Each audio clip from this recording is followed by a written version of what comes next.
Michael B. Jordan commence sa carrière d'acteur à l'âge de 12 ans en apparaissant dans un épisode des séries télévisées Cosby et Les Sopranos en 1999.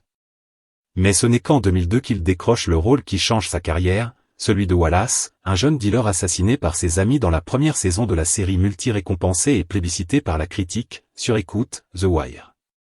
Entre 2003 et 2006, le comédien se retrouve dans le soap-opéra La Force du Destin alors que la série se rapproche de son annulation au bout d'une quarantaine d'années de bons et loyaux services.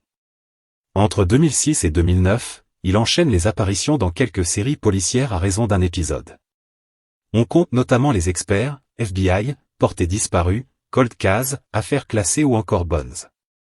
L'acteur rejoint en 2009 le casting d'une nouvelle série, The Assistant, le temps de 9 épisodes, mais c'est son arrivée sur le show événement Friday Night Lights dès la saison 4 qui fait revenir le comédien sur le devant de la scène. Il garde son rôle de Vince Howard jusqu'à la fin de la saison 5, lors de la conclusion de la série. En 2011, il intègre Parenthood pour un rôle récurrent lors de sa deuxième saison. Après l'avoir vu à la télévision, le grand public le retrouve en 2012 aux côtés de l'également très en vogue Dane DeHaan dans le Phénomène Chronicle de Josh Trank. Il incarne l'un des personnages principaux de ce film de found footage qui montre 3 adolescents qui se retrouvent avec des pouvoirs de super-héros après avoir été exposés à une roche étrange. Michael enchaîne alors les projets sur grand écran, tandis que des rumeurs le voyant dans de nombreux blockbusters annoncés font fureur sur le net. Il tient la tête d'affiche en 2013 du très primé Fruitvale Station réalisé par Ryan Coogler, l'histoire vraie d'un jeune homme abattu dans le dos par un policier dans une station de métro de San Francisco et dont les images ont fait le tour du web. À la suite de ce film, l'acteur devient Johnny Storm alias La Torche dans le nouveau volet des 4 Fantastiques de Josh Trank aux côtés de Miles Teller et Kate Mara. Outre ce rôle musclé, Michael B. Jordan montre une certaine diversité dans le choix de ses films. Il forme ainsi avec Zac Efron et Miles Teller un trio soudé dans la comédie Death au quart moment. Puis, le natif de Santa Ana se glisse dans la peau du boxeur écorché vif de Creed de Ryan Coogler, ce qui lui permet de donner la réplique à Sylvester Stallone qui reprend pour l'occasion son rôle légendaire de Rocky Balboa.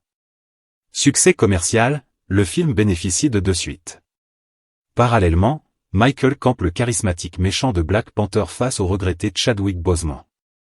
Si les rôles physiques sont définitivement faits pour lui, en témoigne sa prestation dans le film d'action Sans aucun remords pour Amazon Prime, le comédien n'en oublie pas pour autant le drame.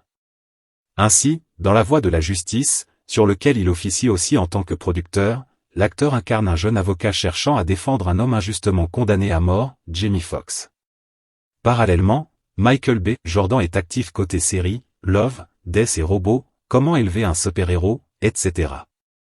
En 2023 sort Creed 3, qui a pour particularité de ne pas comprendre Stallone au casting et d'être la première réalisation du natif de Santa Ana. Ce dernier a un nouvel adversaire, Damian Anderson, son ami d'enfance qui a passé de nombreuses années en prison. Abonnez-vous à la chaîne pour ne rater aucune vidéo.